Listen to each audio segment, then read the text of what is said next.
Shalom Bapak Ibu Saudara-saudaraku yang kekasih di dalam Kristus.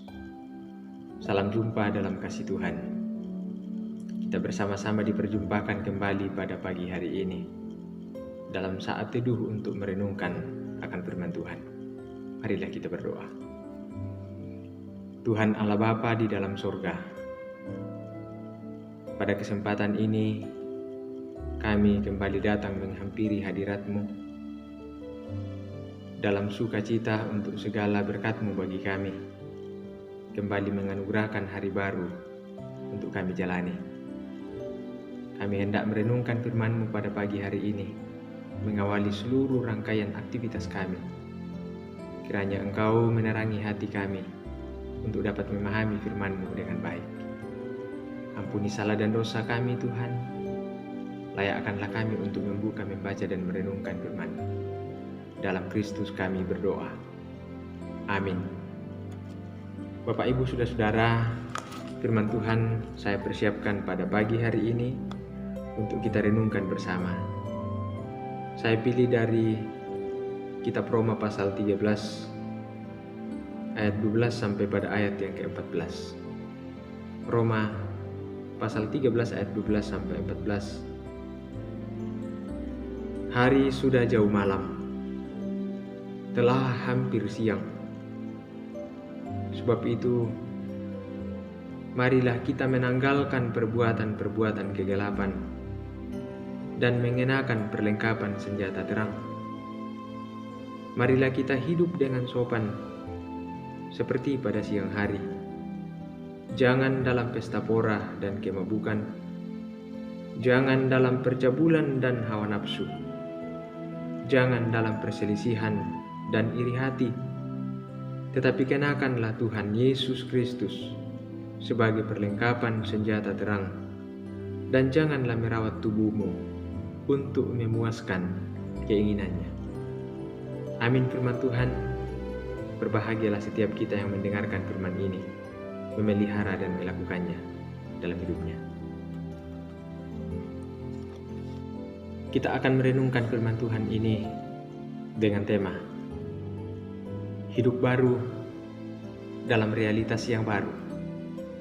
Hidup baru dalam realitas yang baru. Bapak Ibu Saudara-saudaraku yang kekasih, pada umumnya setiap orang tentu akan selalu memacu dirinya untuk hidup menyesuaikan diri dengan perkembangan zaman. Karena kapan kita hanya tinggal diam mempertahankan kebiasaan lama kita, pasti kita akan ketinggalan zaman. Karena ada banyak perubahan-perubahan yang terjadi dalam realitas yang harus kita hidupi. Jika dulu pada waktu kendaraan itu belum ada, berjalan kaki berkilo-kilometer tidaklah masalah bagi kita.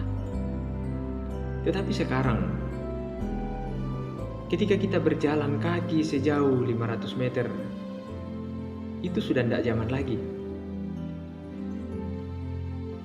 Realitas yang baru itu menuntut kita untuk hidup secara baru pula di dalamnya. Begitupun dalam kehidupan rohani kita, Bapak Ibu Saudara-saudaraku yang kekasih. Kita dituntut untuk hidup secara baru dalam sebuah realitas yang baru. Bahwa realitas hidup kita yang lama itu adalah kegelapan, yakni hidup dalam dosa dengan berbagai-bagai kejahatan di dalamnya. Tetapi realitas yang baru itu sudah datang, yaitu kehidupan di dalam terang, karena keselamatan yang dianugerahkan dalam kasih Kristus. Maka kita dituntut untuk terbawa dalam realitas yang baru ini dengan menjadikan hidup kita menjadi baru pula dalam setiap tindakan kita, dalam setiap cara berpikir kita, dalam setiap cara bertutur kita dalam menjalani kehidupan ini. Orientasi hidup kita mestinya akan senantiasa terarah pada hal-hal yang baru sesuai kehendak Kristus dalam realitas yang baru yang kita hidupi. Bapak Ibu Saudaraku yang kekasih, dalam pembacaan kita, saya kira sangat jelas ya. Paulus mengajak jemaat di Roma untuk berpindah dari suatu keadaan yang lama kepada sebuah keadaan yang baru. Ayat 12 mengatakan, sebab itu, marilah kita menanggalkan perbuatan-perbuatan kegelapan dan mengenakan perlengkapan senjata terang. Perbuatan-perbuatan kegelapan itu adalah segala tindakan-tindakan yang tidak sesuai dengan kehendak Tuhan, termasuk cara hidup orang-orang Yahudi yang merasa bangga dengan hukum Taurat mereka, padahal mereka hanya menggunakannya sebagai topeng kesalehan, lalu menghakimi orang lain. Hal-hal semacam inilah yang dikecam oleh Paulus. Makanya dalam ayat yang ke-10, Paulus mengatakan, kasih adalah kegenapan hukum Taurat. Karena banyak orang-orang Yahudi yang membanggakan dirinya dengan tertib melakukan ketetapan-ketetapan hukum Taurat, tetapi membenci sesamanya manusia, iri hati, dan berbagai macam hal-hal lain yang tidak sesuai kehendak Tuhan dilakukannya. Hal-hal semacam itu menurut Paulus harus ditinggalkan. Sudah saatnya untuk bangun dari tidur dan mengenakan perlengkapan senjata terang. Perlengkapan senjata terang itu adalah Kristus itu sendiri.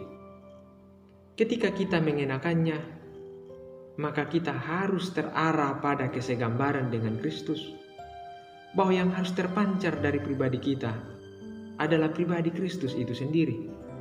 Karena itu, saudara-saudara, bagian terakhir dari pembacaan kita ini mengatakan, janganlah merawat tubuhmu untuk memuaskan keinginannya. Ketika kita memelihara tubuh ini, janganlah pribadi kita yang terpancar dari dalamnya, tetapi yang terpancar haruslah wajah Kristus. Bayangkanlah Bapak Ibu Saudaraku, ketika kita berlaku sesuai dengan kehendak Tuhan, sesungguhnya kita sedang memperlihatkan wajah Kristus, dan orang lain akan melihat ada wajah Kristus yang tampak baginya melalui kehadiran kita. Bapak Ibu Saudaraku, kita telah hidup dalam realitas yang baru. Cara hidup kita pun harus berpadanan dengan nilai-nilai hidup dalam realitas yang baru ini. Menghidupi realitas yang baru dengan cara hidup yang baru pula, yakni hidup menurut kehendak Kristus yang telah memperbaharui kehidupan kita.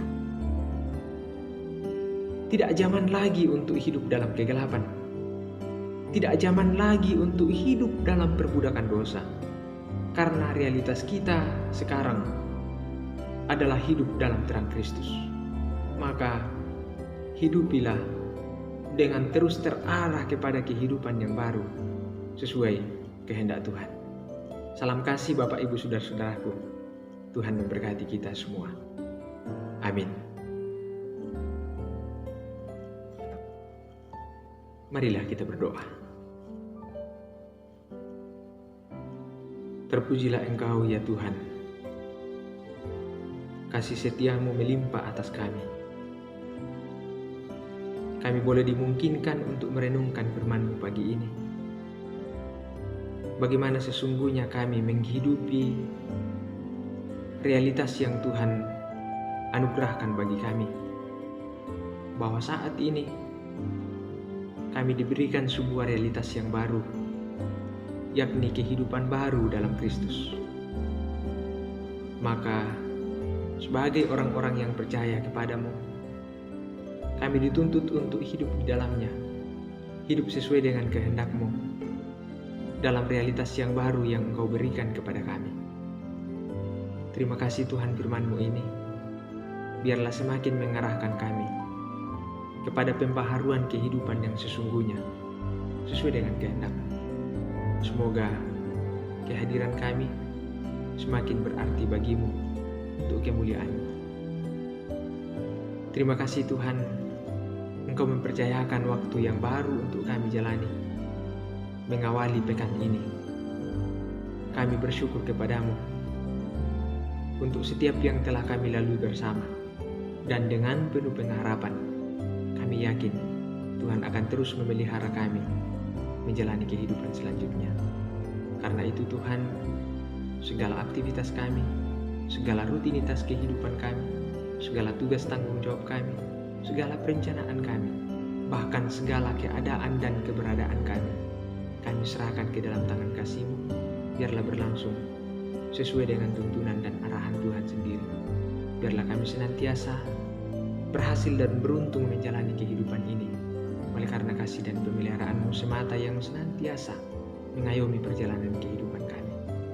Ampuni salah dan dosa kami Tuhan, untuk setiap keterbatasan kami melakukan kehendak-Mu. Ini doa kami, sempurnakan kami, di dalam nama Tuhan Yesus kami berdoa. Amin. Bapak Ibu saudara-saudaraku yang terkasih di dalam Tuhan, selamat menjalani kehidupan selanjutnya. Selamat berawal pekan.